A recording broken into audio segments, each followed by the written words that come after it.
yang butuh konsentrasi dan yang nggak butuh konsentrasi. Ketika seorang hamba sedang berkegiatan yang butuh konsentrasi, ada sesuatu yang mengganggu meskipun sedikit, dia akan merasa terganggu. Sehingga dia akan berusaha untuk mencari tempat yang lain, mencari suasana yang lebih tenang, agar dia bisa lebih fokus. Sebaliknya, ketika orang itu berkegiatan yang kegiatannya nggak butuh konsentrasi, maka meskipun ada banyak gangguan di sekitarnya, baik berupa gangguan suara maupun berupa gangguan visual, bagi dia biasa saja. Karena dia nggak butuh konsentrasi. Anda bisa lihat ya, contoh sederhana orang yang mungkin ketika dia bekerja nggak begitu butuh konsentrasi, itu seperti aktivitas yang sifatnya sudah tertata rutin ya. Kayak dulu kan ada petugas tol itu ya, cuman ngasih uang ya. Ngasih uang sama ngasih apa? Ngasih slip atau ngasih kembalian atau ngasih kartu. Dulu ngasih kartu. Itu meskipun di kanan kirinya penuh dengan suara bising, penuh dengan aneka warna kendaraan, ada banyak suara musik, bagi dia nggak terganggu. Karena dia melakukan kegiatan yang tidak begitu butuh konsentrasi ketika itu. Baik, dari sinilah kita bisa melihat Nabi Shallallahu Alaihi Wasallam saking fokusnya ketika beliau sholat, sampai ada sesuatu sedikit yang mengganggu, itu bisa mengganggu posisi beliau. Sehingga sampai lurik dalam baju yang beliau gunakan. Kenapa beliau terganggu ketika sholat? Karena kualitas sholat beliau bisa jadi lebih tinggi dibandingkan fokusnya orang ketika mengerjakan soal matematika. Sedangkan kualitas sholat kita seperti orang baca berita. Nah, orang baca berita kan nggak begitu butuh fokus, nggak begitu butuh konsentrasi. Sehingga meskipun dalam suasana rame, bising kanan kirinya, ketika dia di warung atau dia di kafe, bagi dia nggak begitu terganggu karena dia nggak butuh konsentrasi. Orang baca berita salah, efek bagi hidupnya apa Pak kira-kira? Nggak begitu berpengaruh. Salah baca berita. Tapi ketika dia salah dalam ngitung sesuatu, nanti efeknya ujiannya dia nggak dapat nilai yang bagus. Makanya di posisi ini dia butuh konsentrasi. Seperti itulah cara mengukur kenapa Rasulullah Sallallahu Alaihi Wasallam ketika sholat beliau sangat fokus. Kenapa ketika sholat beliau terganggu dengan sesuatu yang sedikit? Karena saking fokusnya beliau Sallallahu Alaihi Wasallam. Dan tingkat dari pahala yang bisa kita dapatkan adalah sesuai dengan tadi. Semakin fokus, semakin besar nilai pahalanya. Sebagaimana dinyatakan oleh Ibnu Abbas radhiyallahu anhuma, "Laisa laka min salatika illa ma aqalta minha." Kamu tidak mendapatkan nilai dari salatmu illa ma aqalta minha, kecuali ketika akalmu nyambung dengan salatmu. Ketika akalmu nyambung dengan salatmu, artinya ketika kau sedang fokus dengan salatmu.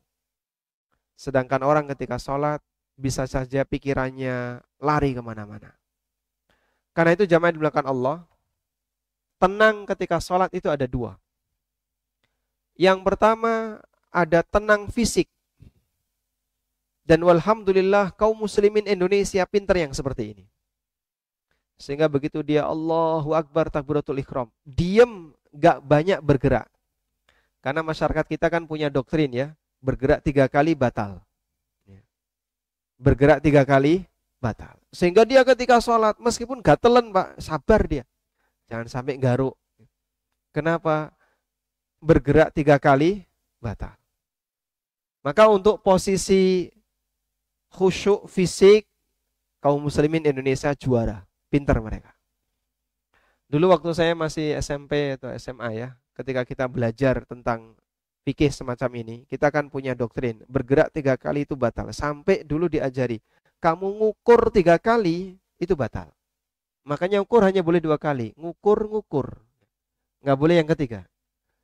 Sampai hitungan jari aja dihitung. Ya. 1, 2, dah. Setelah itu sabar sampai salam. Karena kita punya doktrin, bergerak lebih dari 3 kali, atau 3 kali ke atas, batal. Tayyib. Sehingga masyarakat Indonesia ketika sholat untuk khusyuk fisik itu pinter. Dia nggak banyak bergerak, sampai soft kosong saja nggak mau geser kan gitu ya.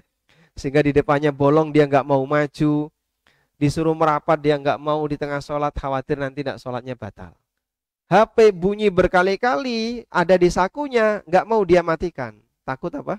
Sholatnya lebih mengganggu, dia bisa lebih menikmati suara musik di HP-nya daripada dia harus mematikan HP-nya karena takut membatalkan sholatnya.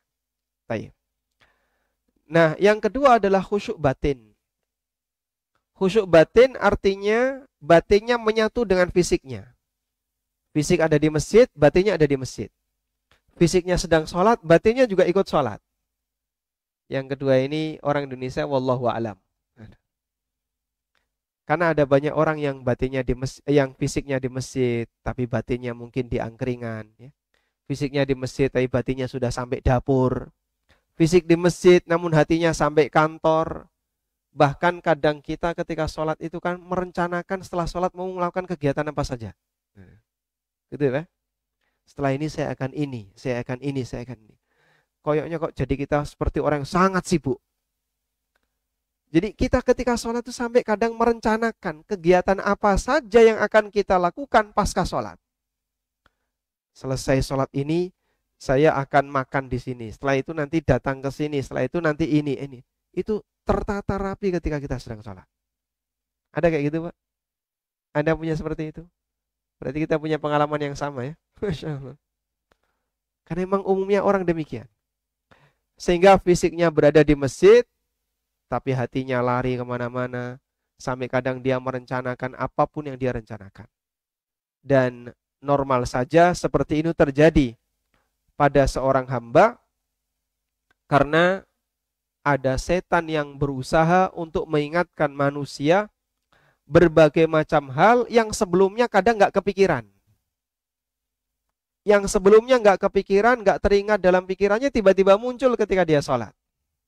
Seperti yang pernah disabdakan Nabi SAW dalam hadis riwayat Ahmad, Bukhari dan yang lainnya.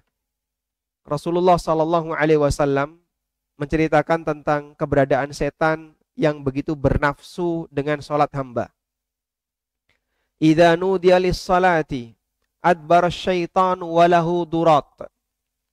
Ketika azan dikumandangkan, maka setan lari dari masjid sambil terkentut-kentut. Durat itu kentut yang bersuara. Karena dalam bahasa Arab ngentut itu dibagi dua, Pak. Jadi bahasanya beda. Ada durat, ada fusa.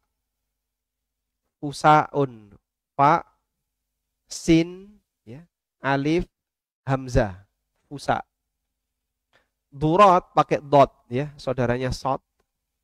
Itu kentut yang bersuara. Nabi SAW mengatakan, ketika adzan dikumandangkan, adbar syaitan walahu durat. Saat Anda dikumandangkan, setan itu lari dari masjid sambil mengeluarkan kentut yang bersuara agar tidak mendengar adzan. Hatta la yasma'at ta'dzin. Agar dia tidak mendengarkan adzan. Fa idza qadha nida'u aqbala. Begitu adzan sudah selesai, dia balik datang ke masjid. Masya Allah. Pak, tetangga saya aja nggak mau datang ke masjid, kok ini setan mau datang ke masjid. Ya tentu kita tidak membandingkan seperti itu. Karena setan datang tujuannya dalam rangka apa? Menggoda orang, ganggu orang yang berada di masjid. Hatta idza thuwiba bis salati adbar. Begitu kumandang iqamah terdengar, dia lari lagi. Dia pergi. Sehingga setan itu anti dengan suara zikrullah yang dikeraskan sesuai dengan syariat, adzan dan iqamah.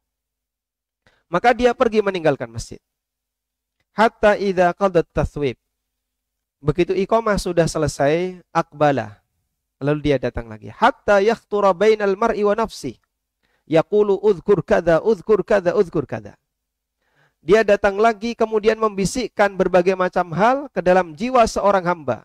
Di sini disebutkan yakhtura bainal mar'i wa nafsi. Membisikkan antara seseorang dengan jiwanya, sehingga setan itu berada antara dia dengan jiwanya. Antara seorang yang sholat sedang dengan jiwanya. Di tengah-tengahnya ada setan. Setan inilah yang mengingatkan orang ini. Uzkur kada, uzkur kada. Ingat ini, ingat ini. Setelah ini kan kamu harus kayak gini toh. Setelah ini terus ini. Setelah ini terus ini. Akhirnya orang membuat rencana kegiatan di tengah sholat. Dia membuat rencana aktivitas yang akan dia lakukan ketika dia sedang sholat. Bahkan kata Nabi SAW, Uzkur kada lima lam yadkur. Orang ini diingatkan oleh setan sesuatu yang gak kebayang oleh dia. Hatta yadhalla rajulu la yadri kam shalla. Sampai akhirnya orang itu gak tahu sudah berapa rakaat yang tadi sudah dia kerjakan. Lupa dengan jumlah rakaat karena apa? Pikirannya melayang kemana-mana. Fisiknya ada di masjid, tapi batinnya lari dari masjid. Dan batin orang itu kan bisa lebih jauh jangkauannya daripada indera, Pak ya. Mata kita terbatas dengan tembok, terbatas dengan tabir. Tapi kalau perasaan, Masya Allah, bisa sampai ngerogoh sukmo. Lo yakin? Orang suudzon sama orang lain itu kan ngerogoh sukmo, Pak. Sehingga perasaan dia itu menebak perasaan orang lain. Ya, pasti dia punya kayak gini, pasti. Itu perasaan dia bisa menebak perasaan orang lain. Mata aja nggak bisa menjangkau. Karena fisik manusia terbatas, lebih terbatas dibandingkan indera. Indera manusia terbatas, dan yang lebih jauh lagi adalah perasaan. Makanya Allah sebutkan dalam Al-Quran, ada orang yang perasaannya itu sampai nembus langit. Kenapa? Suudzon kepada Allah. Yadhunnuna billahi dhannas saw. Mereka punya dugaan yang buruk kepada Allah Subhanahu wa taala. Itu perasaan hamba ya. Itu bisa sampai menjangkau dengan jangkauan yang sangat jauh. Maka kalau ada orang yang sholat kemudian perasaannya lari keluar dari masjid, berarti dia tidak melakukan khusyuk yang kedua, yaitu khusyuk batin. Nah, perjuangan kita yang di sini. Bagaimana agar batin itu bisa khusyuk dan orang itu bisa tenang kalau punya kegiatan. Kalau nggak punya kegiatan, nyari kegiatan dia. Sesuatu itu bisa tenang kalau dia punya kegiatan. Kalau dia nggak punya kegiatan, dia akan mencari kegiatan. Nah, batin ini kalau Anda ketika sholat, nggak Anda kasih kegiatan, dia akan mencari kegiatan. Lalu kegiatan batin ketika sholat apa? Mikir isi sholat. Memikirkan bagaimana cara sholat yang sesuai sunnah. Memikirkan bagaimana bacaan yang benar ketika sholat. Dan tafsirnya dari setiap bacaan-bacaan itu dia renungkan maknanya. Dan insya Allah itu yang akan kita pelajari dalam forum kajian dengan tema tafsir sholat. Wallahu a'lam. Cukup insya Allah. Kita sampai jam berapa? Jam 8. Sampai jam 8 ya. Baik, masih ada waktu kurang lebih 10 menit ya. Atau 15 menit. Bagi jamaah yang ingin menyampaikan sesuatu kami persilahkan. Wassallallahu ala nabiyyina Muhammadin wa ala alihi wa sahbihi wa sallam wa akhiru da'wana anilhamdulillahi rabbil alamin. Baik, pertama langsung pakai mic ya. Bismillah, Assalamualaikum warahmatullahi wabarakatuh. Waalaikumsalam warahmatullahi wabarakatuh. Semoga Allah Subhanahu wa taala selalu menjaga Ustaz Amin Nur Baiz dan juga keluarga selalu dalam kebaikan. Amin ya rabbal alamin. Amin walakum bimithli. Ustaz, afwan izin bertanya di luar dari tema Ustaz. Pertanyaan tentang muamalah Ustaz. Diizinkan enggak? Oh, silakan. Masya Allah. Insyaallah khair. Ustaz, bagaimana jika kita sudah bertaubat kepada Allah untuk berlepas diri dari jerat riba terkait KPR rumah Ustaz? Namun qadarullah niat kami untuk menjual rumah tersebut belum laku untuk membayar sisa angsuran. Lalu apakah jika kita ingat sudah jatuh tempo lalu harus mengangsur kembali, kita terhitung seperti melakukan dosa yang sama Ustaz? Karena qadarullah ya memang di sisa lain kita sudah berusaha untuk menjual dan bertobat kepada Allah, tetapi ya qadarullah memang unit tersebut belum laku terjual. Apakah dosa tersebut terhitung seperti kita mengulangi perbuatan yang sama? Mohon penjelasan Ustaz. Jazakallahu khair, barakallahu fiik. Assalamualaikum warahmatullahi wabarakatuh. Waalaikumsalam warahmatullahi wabarakatuh. Anda butuh rumah itu enggak? Tidak terlalu. Berarti diwakafkan saja. Belum lunas sudah diwakafkan ya. Masya Allah. Berat rasanya ya. Tayyib.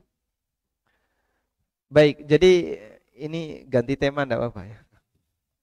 tentang masalah riba ya. Tolong bedakan dua hal ini. Antara pemakan riba dengan pemberi makan riba. Memang mereka bekerja sama untuk melakukan transaksi riba. Karena itu oleh Nabi SAW semuanya dilaknat oleh beliau SAW. Sebagaimana dalam hadis Jabir bin Abdullah, la'ana Rasulullah SAW akilar riba wa mukilah, wa katibah wa syahidai. Rasulullah SAW melaknat 5 orang karena riba.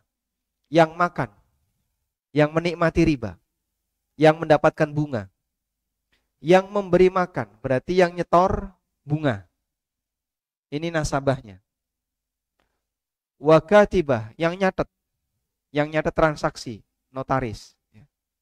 Wa syahidai, dan yang menjadi saksi dari akad itu, notaris juga ini ya. Maka notaris kepentung 2 kali dalam hadis ini.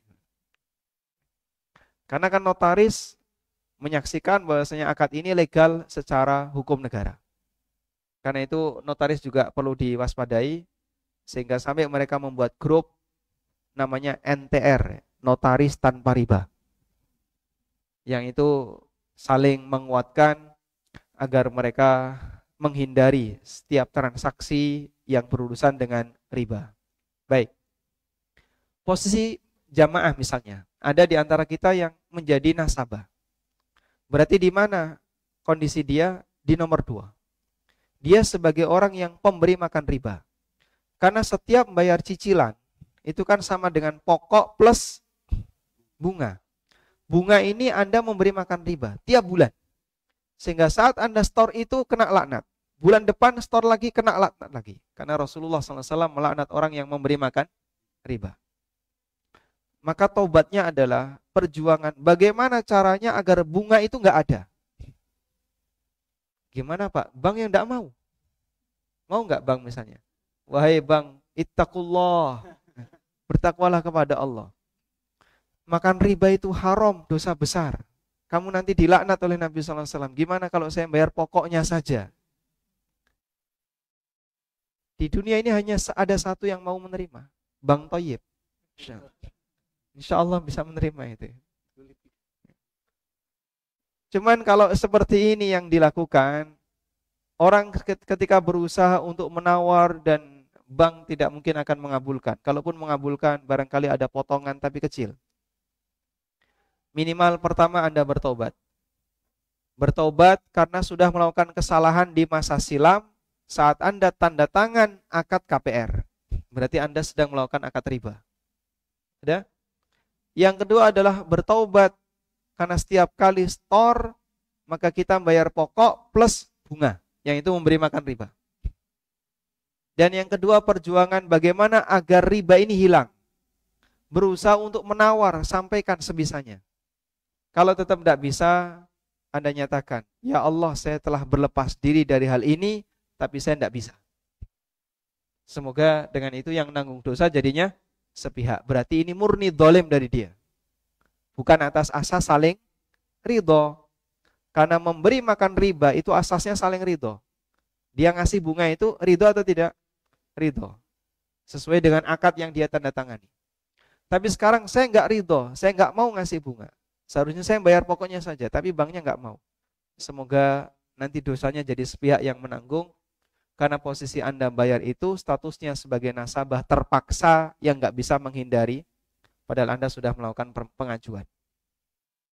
Baik, status rumahnya bagaimana Pak? Insya Allah rumah ini halal, boleh ditempati. Sebab yang Anda lakukan adalah Anda beli rumah dari developer, tapi uangnya utang bank. Sehingga rumah ini didapatkan dari hasil transaksi jual beli dengan developer. Masalahnya uangnya Anda dapatkan dengan utang bank, lalu di situ ada bunganya. Insya Allah kalau status rumahnya rumah yang mubah, boleh untuk dimiliki. Sehingga kalau misalnya Anda tidak Anda masih berharap memiliki rumah itu, silahkan Anda miliki. Dan kalau misalnya belum laku, boleh Anda tempati. Kalau ada aset yang tidak produktif, yang kira-kira bisa dijual, Anda silahkan gunakan aset itu dalam rangka untuk menutupi sisa utang agar lebih cepat terbebas dari memberi makan riba. Wallahu a'lam. Baik. Siap. Assalamualaikum warahmatullahi wabarakatuh. Waalaikumsalam warahmatullahi wabarakatuh. Bismillah, alhamdulillah. Yang mau saya tanyakan mengenai bagaimana hukum orang yang datang ke masjid dalam kondisi sudah iqomah sehingga tidak bisa melakukan tahiyatul masjid. Yang kedua, kalau kita sholat tuh sempit itu, sampai tadi kalau anak nggak bisa tawaruk. Nggak bisa duduk tawarruk. Duduk tawaruk, karena sebelah saya besar nih. Yang disentuh yang mana?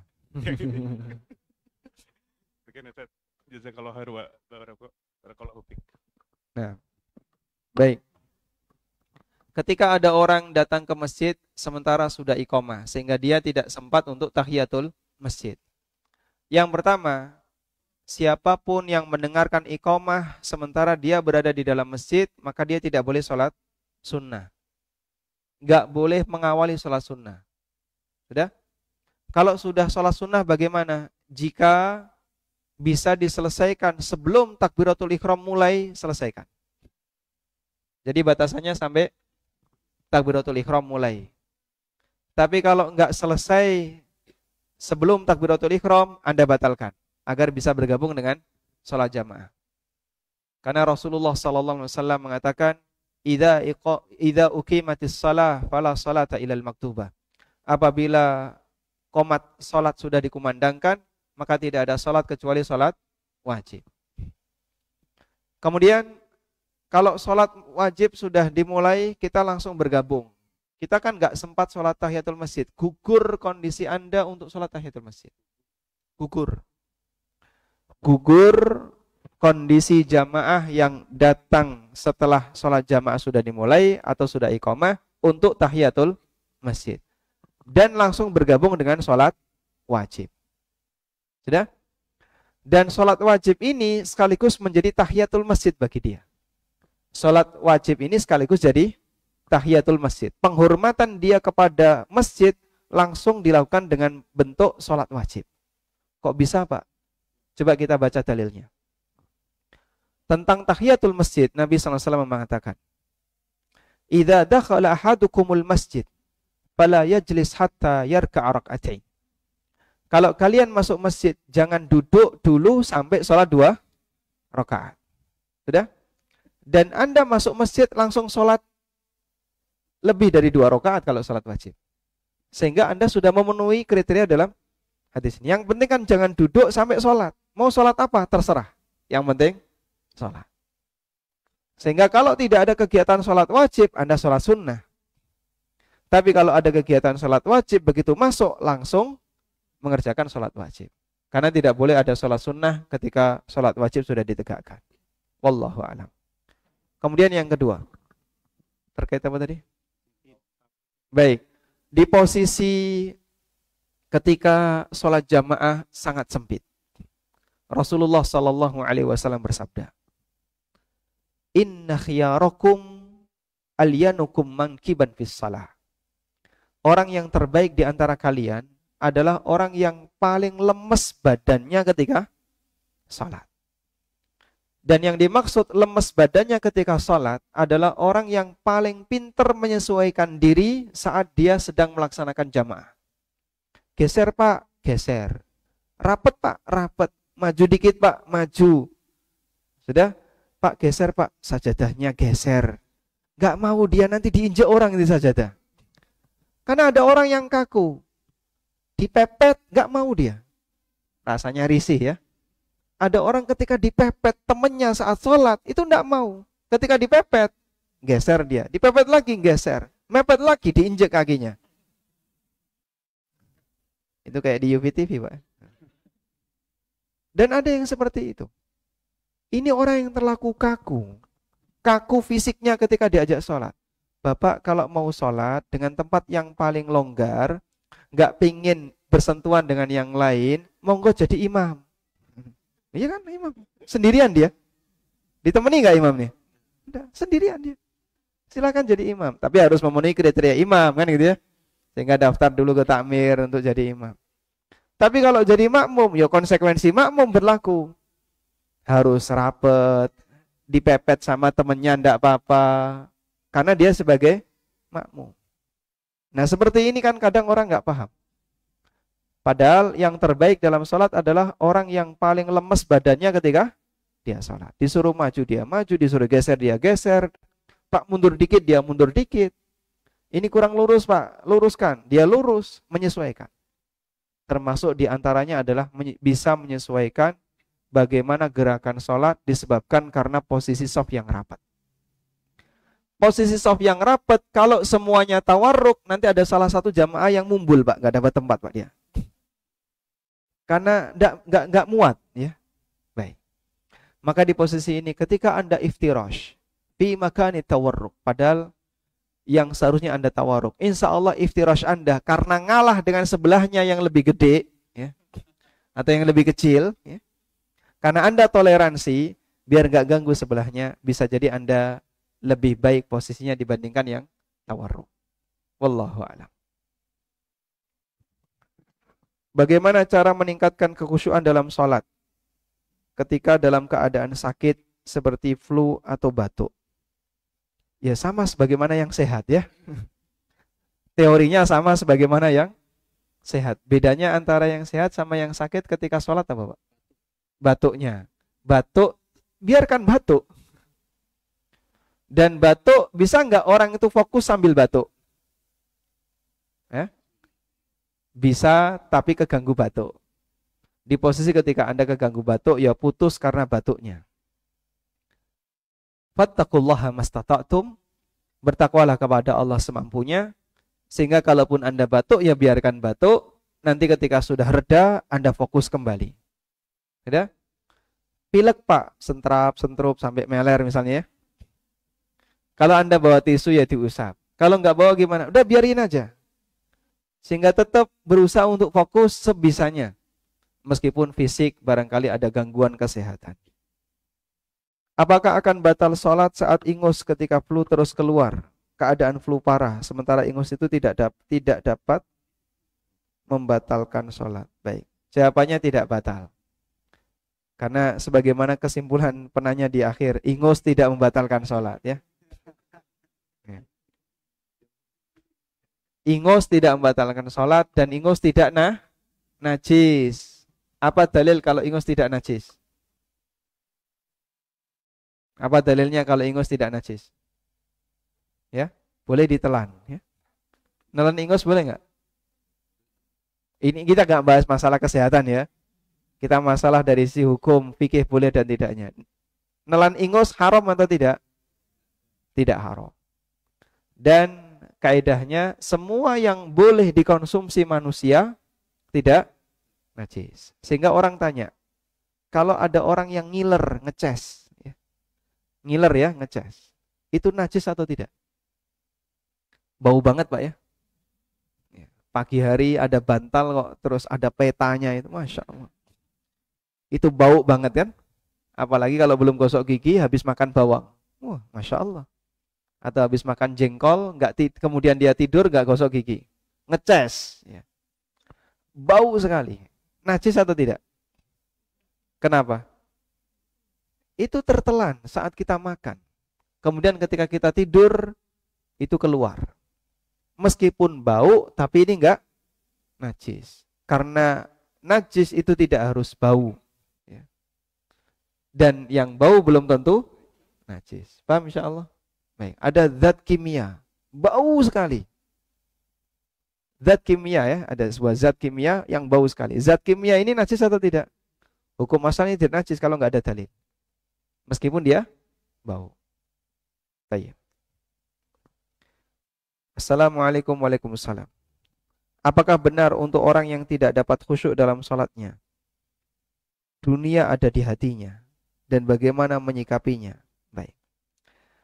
Kategori dunia ada di hati ketika dia selalu memikirkan dunia sampai dibawa dalam sholatnya.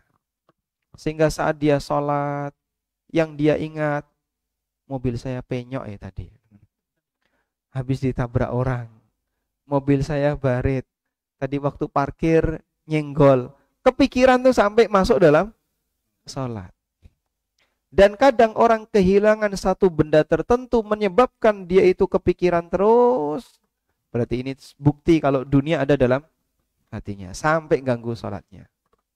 Tapi kalau nggak khusyuk karena masalah mikir apa misalnya jemuran dia, atau mikir kompor tadi lupa dimatiin, atau karena keganggu suara kanan kiri, atau karena yang lainnya sehingga saat HP berdering, wah saya tahu itu lirik lagunya dia. Wah, ini cuman musiknya saja nggak ada lirik lagunya. Yang seperti itu belum masuk pada kategori dia cinta dunia sehingga dunia ada di hatinya, cuman sholatnya tidak khusyuk karena pikirannya melayang kemana-mana. Nah, bila lupa saat duduk antara dua sujud, bagaimana? Lupa saat duduk di antara dua sujud. Hah?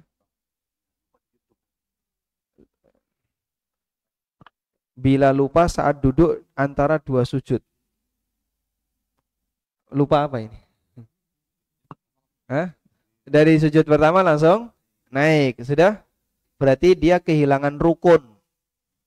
Kalau kehilangan rukun, maka satu wajib balik.